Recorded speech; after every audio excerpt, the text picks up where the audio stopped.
amis du PDS ne leen bu ñu nangu mukk di jaar ci ñoom pour reporter élection yi doyen woo leen nga wax ak ñoom 24 heures plus tard mu jox ko man ne ma wax naa ak ñoom lii lañ ma wax ba keroog barki démb lu ma taalee télé dégg ñu ne doyen Habib Sy dafa bëgg a déposer recours ci laa ko wane ko doyen bul déposer recours parce que bëggu mu ñu jaar foofu peut-être ñële mun nañ ne amuñu qualité à agir mais yow candidat la boo déposer ñu ne tu as qualité à agir kon bul déposer recours. dem nañ ci ba yegg ci foo xam ne ñi doon yónni ci man ñuy wax ak man dem naa ba ne leen nee leen seen kilifa bu démissionné mukk ndax li ma jàppoon man ci constitution mooy suñu démissionné article 31 deuxième alinéa mooy ñëw mooy ñu ngi ci camp suppléance te boobaa dañuy rebattre carte yi kon bu ngeen gisee may leeral yi mooy wax ju bëri na Sénégal nag moo di demee wax ji bëri na da ngay gis ku la xamul bu baax xam yaay kan mais situation taxaw mu mun a dute ci yow loolu mooy Sénégal nit nag boo ko wóoroo da ngay def ni Aboubacar defoo biñ ko ne sa waa ji nee na dafa dem démb rañaani saa ba yëpp commencé dute moom dafa ne su dee moo ko wax dëgg la tafsir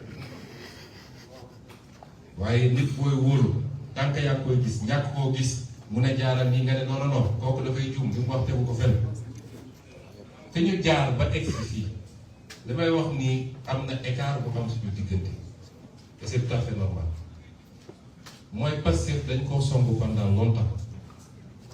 mu nekkoon ci position défensive ba ñu gis moom lu dul xeex ak défendre bu ñu ko dewoon ci fànn googu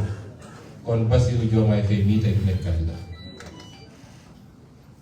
J'ai dû prendre beaucoup de décisions et je les ai prises seul parce que mënu woon jokkoo kenn bu ma ci jumoon ci benn rek projet bi tey jeex na may sant yàlla c'était pas évident dañuy sant yàlla te jumuñu ci benn defe na kon toll nañu foo xam ne il faut ñuy gis les deux faces de la pièce. toll nañu foo xam ne ñenn ñi élection rek lañu gisoon élection ma leen waaw dinañ dem élection bu soobee yàlla waaye dañ ñoo song métital ñu nangu ñu bëri si ñun lu ma mën a def ba delloo si li ñu moomoon rek dinaa ko def tey delloo si suñu parti politique ñu doon wax ex-Pastef léegi dinañ ne Pastef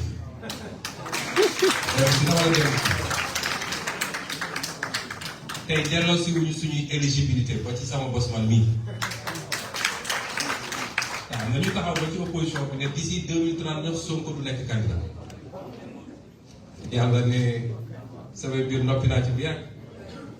waaye tey génnewuñu des centaines et des centaines de nos frères et sœurs qui souffrent dans les pays ñi doon wax nañu toog bu ñu gagné qu'est-ce qui vous garantit c'est que dinañu gagné waaw par extraordinaire suñu gagnéwul woon xam ngeen ni ku fi njëkk a toog la may njëkk a def mooy liggéey bii gars yi su mboon mu yeggale ko kon maag Bassirou mii 10 ans la ñuy jël parti bi ñu seeyal ko projet bi jeex loolu yëpp parce que on voulait faire un fétichisme des élections j'ai dit non dinañu dem ci élection bi soobee yàlla peut-être ñu doon wax loolu xamuñu man de prison bi ma ne woon suite lañ ma ko jox suite chambre salon double climatiseur télévision yi fa ñëw gis nañu ma am sama gàddim kër 300 mètres carrés di doxantu teg fa sama vélo di pédale